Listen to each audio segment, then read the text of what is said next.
share. We appreciate it. What we're doing right now is we're in the middle of recruiting people and conducting interviews with people who are LGBTQ identified. Dr. Amy Stone, an associate professor of sociology and anthropology at Trinity University, is one of 3 people heading up this study, and they each bring something different to the table. Really get down to, oh, these are the things that are out of academia, and these are the things that people really experience every day, and these are the things that we need to be looking at.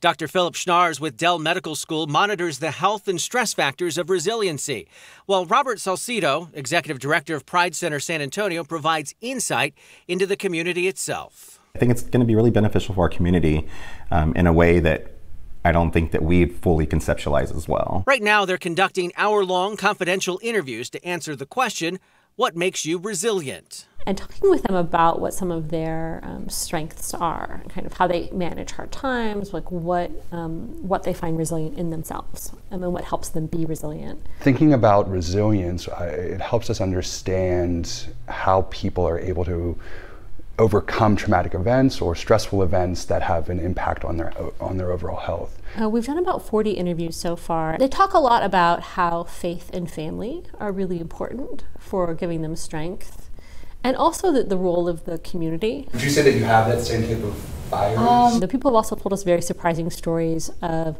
the ways, for example, coworkers have stepped up to take care of them after the death of a longtime partner.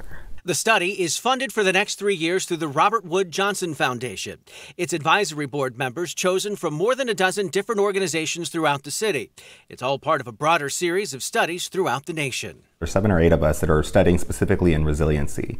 Our group specifically is doing LGBTQ resiliency in South Texas. It's really about how can we better serve the San Antonio community and figure out ways to get you access to the things that you need to ensure that you have the same rights, and to maybe even develop types of interventions that will help youth and young adults and all, LGBTQ people in South Texas become more resilient. Stone, Salcido, and Schnars hope to collect enough data to share not only to organizations here, but across the state and throughout the country. From programs and services, what can we offer, to policy initiatives, to lobbying, to using it as data to show to our elected officials, and to looking at maybe the number of people that have experienced discrimination, whether it's in housing or employment. This is something that San Antonio needs, or this is something that Texans need, and this is the proof that we have behind it. After this first round of interviews, Stone says the study will stretch even broader.